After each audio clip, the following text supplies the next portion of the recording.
Hello and welcome back to the 401 Games Pro Tour Qualifier. I'm Alex Neufeld and I'm joined by a very special guest, Brian Liu, Hello. GP Richmond champion, largest constructed Grand Prix ever. How are you doing? Not so well. Not so well? I did not do so well at the Speed TQ, which is why I'm commentating here with you guys. Oh, excellent, excellent. Well, your loss is our gain, right? Yes. Alright, now here we have a win and in for the top 8 between Stephen Dennett versus Patrick Scopa. Patrick is on the play and leads with an island. I believe he's on a blue-white. He is on a blue-white, more heroic tempo list, playing evasive creatures and hoping to tempo out his opponent. Alright, and Stephen Dennett is on a black-green deck.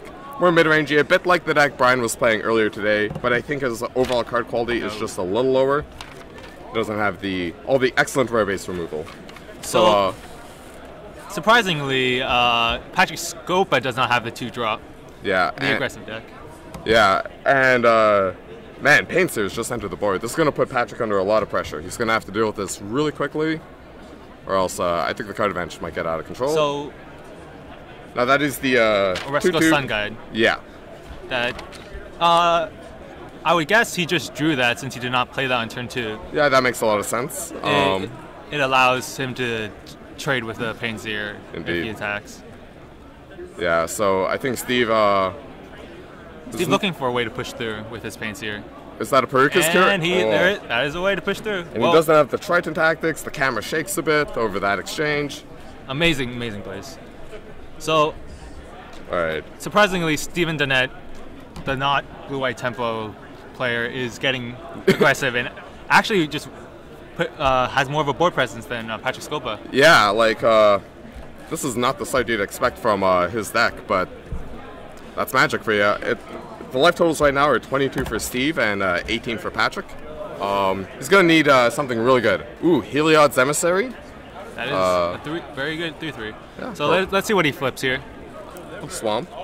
A Zendikar Swamp. Zendikar Swamp. Is very much superior to a normal swamp. Yes, especially M14 swamps or Theros swamps. They just have a lower caliber than those sweet Zendikar swamps. Oh. Okay. What trick do you think Stephen I'm gonna take a quick look over a list. He doesn't have Feral Invocation, but he might have Or is he just just testing his opponent, actually having stone? Oh, he is just testing his opponent having stone nothing, and Patrick Scopa does not block. Yeah, we've been seeing there is an asphyxiate. Asphyxiate.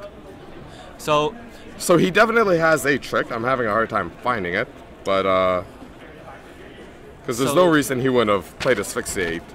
Pre-combat. Yeah. Unless Patrick Scopa's deck is not the most suited to comeback. Gorgons? We have a Gorgon's Head? Gorgon's Head. Yeah. See, a lot of Patrick Scopa's cards require a board presence to kind of tempo out his opponent and push through damage. The fact that he's behind is hard. It's hard to claw back for him. Yeah, for sure. And that Voyage's End, like, it's great, but it's just buying him time, right? Unless he actually contributes something to the board when this Painter gets recast, or maybe a 5-drop, it's just gonna fall further and further behind.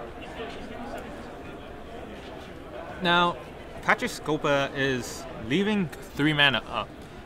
What could that be? Because most of Patrick's... I believe it's 2 mana? Oh, 2 mana. Yeah. So, I don't think there is it. No, he's tapped out of blue. Tapped out of blue. No. So, Patrick Scopa really needs some board... some creatures here to start the ball rolling. Just anything. Even a Coastline Chimera would get the job done. Like, put that Gorgon's Head on it, you have Death Touch blocker, and from there you can start rebuilding your board position and going on the offense. I seriously can't find a trick in Steve's deck. Okay, Maybe I'm blind. Here comes the Painseer again. Yeah. Forcing Patrick Scopa to find a creature to answer it. Missing his 5th land drop, so that's it's a little unfortunate. We have a 6th drop coming in. Benthic Giant. Benthic Giant, 4/5 hexproof. That will be extremely hard to deal with once it gets equipped with the Gorgon's Head. Yeah. There will be no way for Steve Dennett to say Sip of the Hemlock or any other removal spell. Indeed. Also,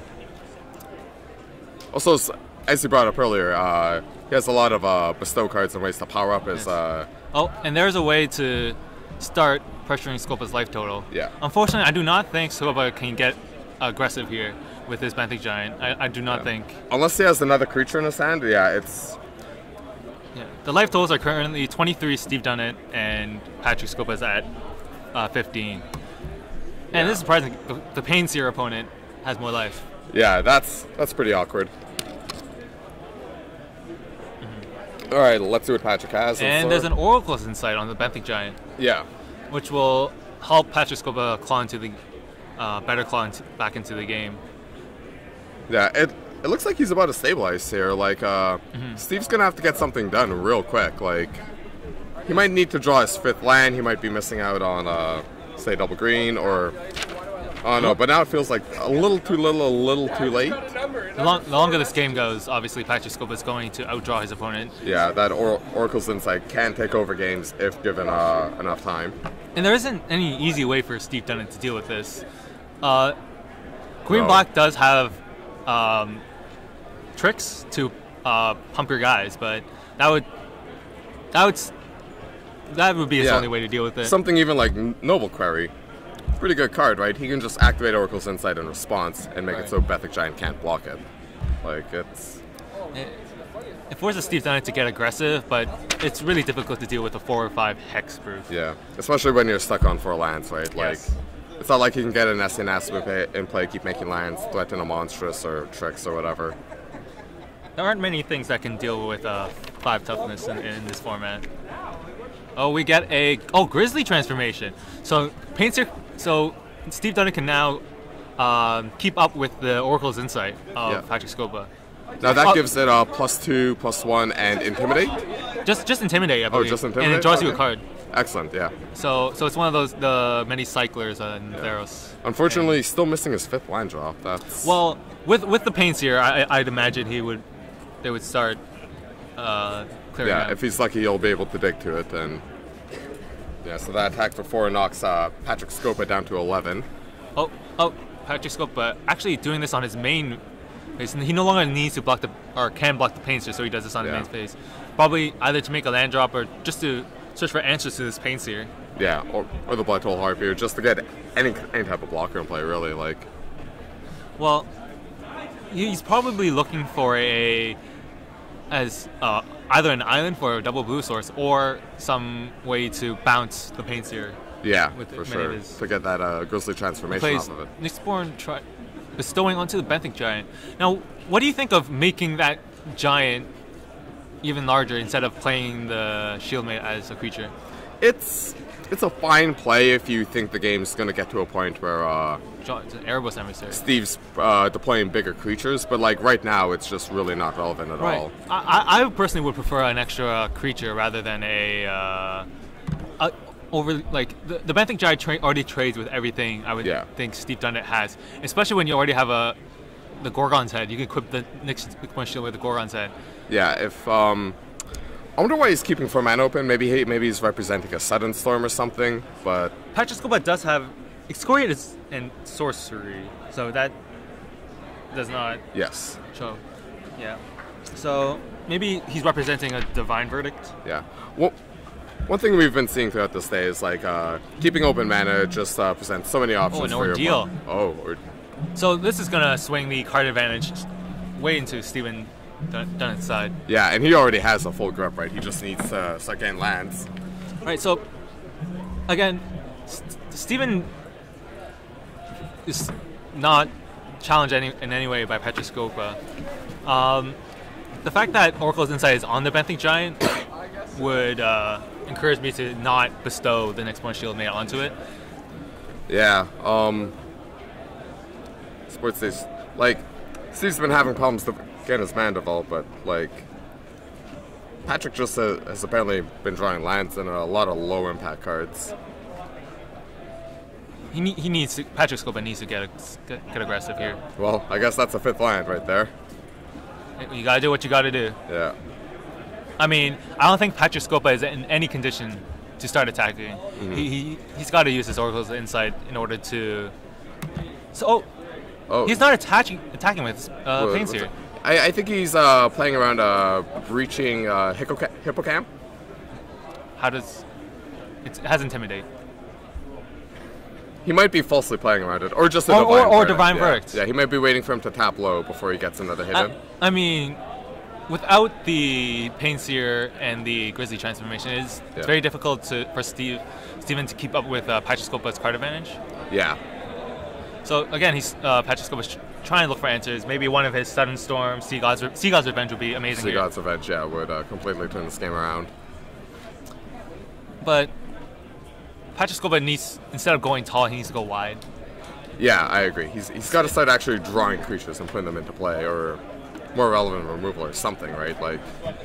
So Patrick Scopa is currently on 9. How much of a clock is the Harpy will attack for 4, 5. So 2-turn clock. Yeah, 2-turn clock. Patrick Scopa does not have much time to find an answer to these especially since that Pain Seer has Intimidate. So even if he does have a Divine Verdict, there's going to be something getting through, something doing damage. So Steven Dunnett finally has quite a bit of mana, more than 4. Let's see what he's been holding back all this time. Yeah. Oh, we know he has an Erebos' Emissary, but he's tapping for 6. Oh, Nylea's Emissary. Oh, right. No, Emissary? Yeah, Nylea's Emissary. The trample one. Yeah. Anyhow, so is that Sunstorm? Sudden Storm, yeah. So that will gain Patrick Scopa a bit of time, but again, I still don't think he can. No, he can probably attack once, but I believe Patrick Scopa is going to continue to dig. Yeah, he just needs more time, and eventually he should be able to take control of the board, but if he keeps drawing lands at this rate, and also scrying, I think he's scryed a spell to the bottom. I don't know if that's correct, but... Well, what's surprising is Patrick Scopa is still on 1 island. He has... Oh, no, he's got 2, but he does have a couple of double blue spells like Nullify. Is he playing a Dissolve in his deck? No, he is not. He only has the Nullify. All right. Yep. So... Patrick Scopa is continuing to... Sylvan Carriage hit does untap. So, humoristically, he equipped the Gorgon's head onto the Benthic Giant. Yeah. Like that creature needed more of a lethal kill. Yeah, it's bigger than everything in play, can't be targeted, and has that touch just for extra redundancy. So this seems to me like a very bad Voltron. Yeah. Especially, Nemesis Immortals. Oh, no.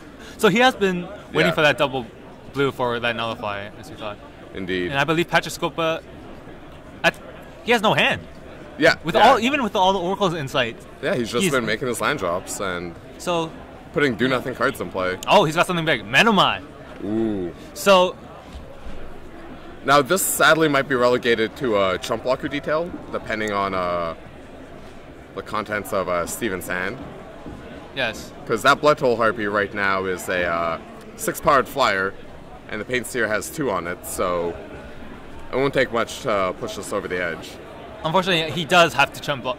He did draw one of his answers to live another turn, but I don't think that's enough to do it. Yeah. I think what Patrick Scopa is looking for now is the Sea God's Revenge. Yeah. That would do Pretty a much, lot of work. Yeah, because that Erebos' Emissary that we saw earlier in the game, it can just be slapped onto the Harpy and threaten a lethal attack, so... And Steve Dunnett still has almost a full grip. Yeah. He still has a lot of cards in his hand, including that Erebos' Emissary you talked about, Alex. I'm pretty sure Steven's got this one. I agree.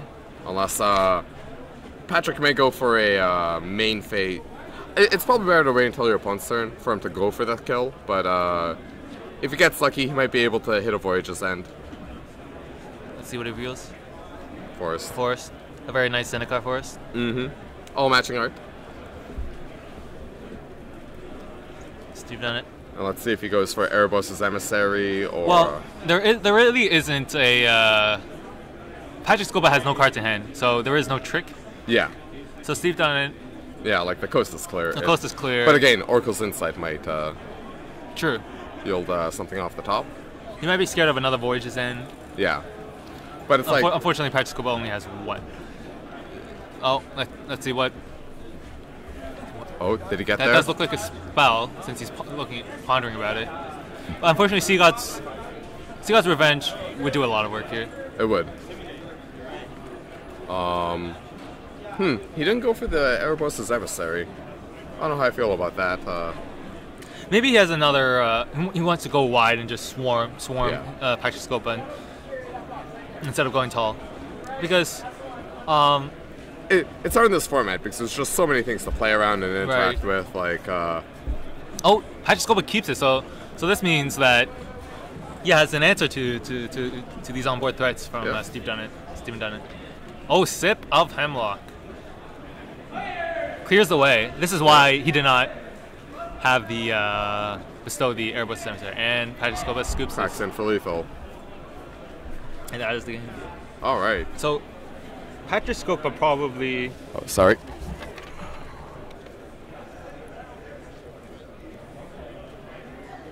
So Steve Dunnett is actually the aggressor in this format. Usually the green-black decks are more of the play big guys and removal, while Pachyskopa's blue-white deck is usually play some early threats, gets in there, and Voyage's End, Seagod's Revenge just to tempo it. Yeah, for sure. We saw a very different game. Yeah, he never drew any of his early white aggressive creatures like Khorne Skyguard, Wingsteed Rider. So yeah, like when the first creature you had to play is a 6-drop, and then all you do is make that 6-drop bigger. Even though that Benthic Giant is already bigger than everything else. Yeah. And the fact that you put in Oracles inside means that you're not really attacking with it. Yeah. But I guess in Pachyskopa's from what he drew, I think he just flooded out. Yeah. Like that Oracle's Insight really didn't treat him well for many turns, and it just eventually caught up with him. Again, this is a win and in, so it might be really frustrating to lose game 1 that way of a very important match, but you gotta stay focused and keep your eye on the prize. I'm trying to see what they could be boarding in, and so Steven could board in. Let's see here. Fairies Band Raiders is the six mana. Which one? 6 mana 5/5, correct? Yeah. So if Steven Dunnett is looking for a longer game, like Pachyskopa showed that game, he might want to board that in for extra card advantage. It grows bigger than the Benthic Giant. Yeah, for sure. But knowing blue-white decks, you want to have some early drops. He might even board out some of his bestow cards, some of his pump cards, just so he's not as susceptible to the blue bounce. So maybe just adding a good threat might be a bit more sound. So I actually saw Defend the Hearth today at the top tables. What do you think of that card? Oh wow! We saw Hold at Bay do some work, but Defend the Hearth, when your opponent goes all out just to swing for lethal. Yeah. And you defend the Hearth, and you can be able to swing back. Yeah, but do you think that's too much of a corner case? 9 times out of 10, I definitely think it's too much of a corner case. But like when you're playing in a long tournament like this with really good opponents, like you got to be looking for all those little edges, all those scenarios where like those cards that don't see a lot of play, like not only are they more useful than normal, but your opponent probably won't be playing around them because like there's already so many cards that someone can play around, and usually people do tend to ignore the really bad ones. All right, so Pachyskopa is probably on the play here. Yeah, I'd be very surprised if he opted to. I believe they're looking at their opening hands. Yeah. Let's hope for a game of Magic. Indeed. Steve's going with the not looking at his hand until his opponent makes the decision. So I think we can assume Pachyskopa is keeping his hand. We see some lands. We see some lands on both sides of the table. Yeah. So we're probably going to see a keep from Steve as well. Yeah. So to get this going, Pachyskopa really needs a 2-drop. Yeah, he needs, if not a 2-drop, just something to put in play, something to generate some type of advantage. Steven Dunnett has a 1-drop. Sedge Scorpion, just to hold off some of Pachyskopa's cards. That card beats Benthic Giant. That card does beat Benthic Giant. Alright, but no 2-drops, so... So I'm looking at the list here, and Steven does play a Crowan Horse. So, what do you think of that card? Kronhorse. Do you know it says? Yeah, it's the wall. You give it to your opponent, they give And you a then token they every even want turn. ones every turn. Yeah, that we saw Steven have a surprising amount of evasion in this deck. It They're playing Grizzly Transformation. Bloodful Man. Harpy. Oh, we get a turn 3/2 draw. Yeah. Patrick Scopa maybe not having a solid mana base as he would have wanted. Yeah, or his curve just isn't treating him properly in this last round. That is a deep water hypnotist. Yes. Yeah, Deep Water Hypnotist. The And- inspired target creature gets -3. So we know he just drew that as Yeah. he played an island. He did have the ability to play again. Bloodful Harpy, Yeah. getting the ball rolling for Bringing Steve Steve down to 19 and Patrick down to 17. That's Sedge Scorpion doing 2/3 the work of a Lava Spike so far. Now, Deep Water Hypnotist is not the best of defensive creatures. No, it's mostly a trader. Depending on the texture of my hand, if I was Patrick, there's a good chance I probably would trade it. He's bestowing his. All right, and he's going to be attacking. So that's for you. starting to get the ball rolling for him. He's going to take it. Yeah, Steve's going to drop The the 3/3. 3/3. Yeah, there's no reality where he blocks the 3/3 with a 2/1 Harpy. Unfortunately, Steven Dunnett's deck has plenty of removal spells, and getting a Nyxborn Shieldmate once Deep Water Hypnotist is gone is not the most powerful of comebacks. Yeah, he's going to stop attacking with that Sedge Scorpion eventually, so it's not going to get an opportunity to trade with anything. Now, Patrick Scopa missed his 4th land drop. That he did. Again, he's stuck on 1 blue. Yeah. So that Nullify he might be holding probably won't come into play. He also might have a Oracle's Insight. This is giving Steven quite a bit of time to set up his game. Yeah. I mean, when he starts hitting 6 mana for Step Up Hemlocks and his big guys. Or even able to cast Erebos Emissary. 4. Very important drop because he has 2 emissaries in his deck.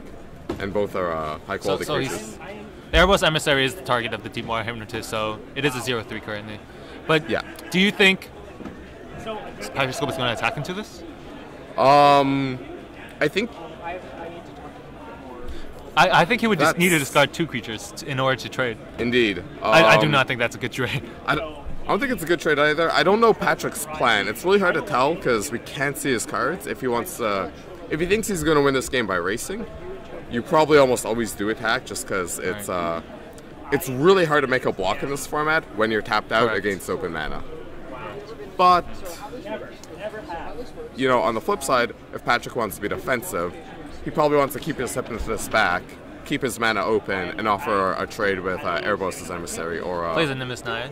All right, so he plays Windrake for the turn effectively, and so this is a good way to start clawing back into the game. Trade with the Harpy. Yeah. Slings with the Deep Water. Again, Deep Water Hypnotist is not the most good defensive creatures. Nyxborn Shieldmate does help that out, but I don't think he would be blocking either Sedge Scorpion or the Erebos Emissary. For sure. I really don't like his sequencing. There's no real reason to tap out for Windrake before you go for the attack. Best to keep as much mana open. Oh, and we see an Asphyxiate. Yeah. Asphyxiate, and he's probably going to be taking 6 this turn. Steven Dunnett is playing more of the blue-white plan than Patrick Scopa here. Yeah. Playing creatures backed up by... Getting things into play and pushing an advantage and then interacting with his opponent, where Patrick's deck just seems to be playing very underwhelming cards, and just not making anything happen with them. Hold on. Steven Dunnett does not have all his Zendikar lands. No, he doesn't. That is I believe, 5th edition Forest? White bordered. White bordered? 5th, yeah, right? Yeah. Could be 4th, revised maybe. Maybe if he's guaranteed product anyways, maybe he could use some of that to get a new Forest. Patrick Scopa hasn't hit his 4th land drop in several turns. This is really painful for him. Stratus Walk, I believe this is just to hit his 4th land drop. Yeah. He really needs it. And at least he can block Bloodtoll Harpy now. Yes. Takes Stratus Walk a bit of a read. Yeah. It's been a long day. This is their 8th hour of play. They had to go through deck construction. So we see Deep Water Hypnotist on the defensive here. Yeah. Probably going to block the Lethal Harp if it ever attacked. Yeah. But I think Stephen Dunn is still going to attack with the Emissary and the Sedge Scorpion. This isn't not going to stop the. It actually can't block it because. Oh, it is Shadow right. Sword, yeah. Shadow Walk. You can only block things in the sky. If he even discards, Steve can try going for it right now, discarding 2 creatures and making 9 damage. Patrick. Do you think Patrick Scopa has a God's Will in it? Do you think he would give his own creature protection from blue? Have the Stratus Walk fall off and then block the Emissary? I was there. Just to, and helps him scry into a land. No, you're not. Oh, and we see a Grizzly transformation. Yeah, that card's been doing a lot of work for Steven so far. Oh, we also see a Gorgon's Head. I believe. No, that is a God's Willing. So he. That is the play if he doesn't want to die this turn. And that Sedge Scorpion, like I think this will be the 5th point of damage it deals this game. Like it's a mini lava axe. Very good 1-drop. Yeah. This is shocking. Yeah, like Yeah. no block and gets booned Boon. out. And And we Patrick see offers the hand. Never. There is the 4th land drop on the top of the deck. Yeah, and Shows us. So angry right now. and Steve Dunnett will advance to the top 8 of the Pro Tour qualifier for Magic 2015. And unfortunately, Patrick Scopa is going to have to try his luck again at another Pro Tour qualifier. Well, that's it for me. I'm Alex Seefeld, and this is Brian Lee. I'm Brian Liu. And that will be the end of round 8. Oh, you have to go to broadcast.